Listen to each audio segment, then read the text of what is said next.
હવે રાતના 6:45 વાગ્યા છે ને. હેલો નમસ્કાર જય માતાજી, વેલકમ ટુ બની લોક. તો સૌથી પહેલાં ભાઈ અત્યારે ઓફિસેથી અત્યારે ઘરે આવ્યો છું અને સવારે કંઈ ઉતાર્યું નહોતું કારણ કે નહોતું ઉતાર્યું બસ. હું કહું તો નહોતું ઉતાર્યું એમ ફૂલ નીંદરમાં હતો ને અને નીચે આવ્યો તો ડાયરેક્ટ નાસ્તો થઈ ગયો. તો નાસ્તો કરીને ભાઈ ભાગ્યો ડાયરેક્ટ ઓફિસે. ફૂલ નીંદરમાં હતો. હું સૂતો તો ફોન કર્યો ત્યારે જ ડાયરેક્ટ હેઠો આવ્યું અને નાસ્તો બાસ્તો કરી લીધો. અને અત્યારે જો બધે કામ કરતાં અત્યારે જોવે છે અહીંયા જિગ્નેશ દાદાની કથા જોવે છે. જિગ્નેશ દાદાની હમણાં ખબર નહીં થોડાક ટાઈમથી આમ ભક્તિમાં એમાં મન લાગી કામ સવારના પોરમાં ઉઠીને ડાયરેક્ટ આ ટૂંકમાં ભજન ચાલુ હોય રોજ, પછી રોજ મંદિરે જાય છે અને અત્યારે કથા સાંભળે.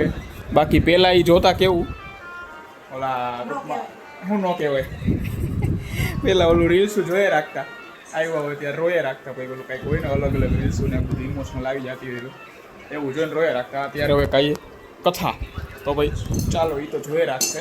અને ઓલી ગઈ છે ઓફિસે. ક્યાં ઓફિસે ગઈ હે? ઓફિસે. તો ભાઈ ચાલો એ ગઈ છે ઓફિસે. તો ભાઈ હું હમણાં આવું પાછું. તો કેટલા વાગે આવવાની?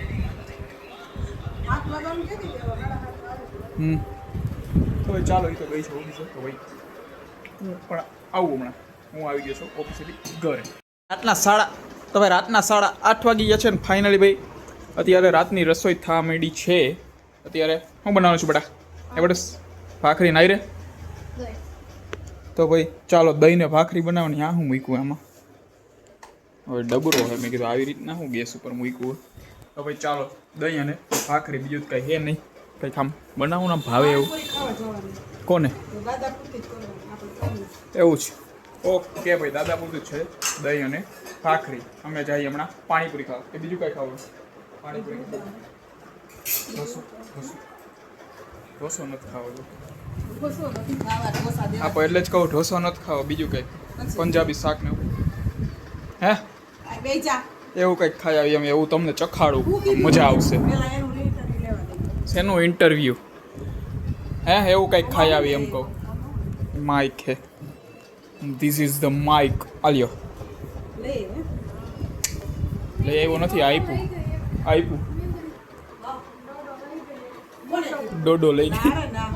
મારું મીંદડી આવી હતી ને નીચે આવી છે. તો ઓલા ડોડા લઈ આવ્યા હતા ને કાલે બતાવી હતી લઈને ઉપર વહી ગઈ. દાદા ઉપર ગોતવા તો ગયા હતા મીંદડી ક્યાં ગઈ એમ. ડોડો લઈ ગઈ. મીંદડી ડોડા ખાય આ વાત પહેલી વાર જોઈ. મીંદડી ડોડા ખાતી હશે. તમે બેઠા હતા તોય ન ખબર પડી.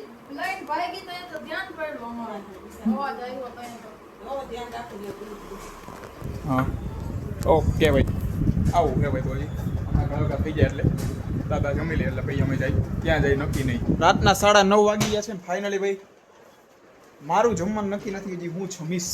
એ બે મા દીકરીને જો નક્કી થઈ ગયું બે દીથી કે ભાઈ પાણીપુરી ખાવી છે. તો જો બે મા દીકરી જાય છે, આવી જાય છે.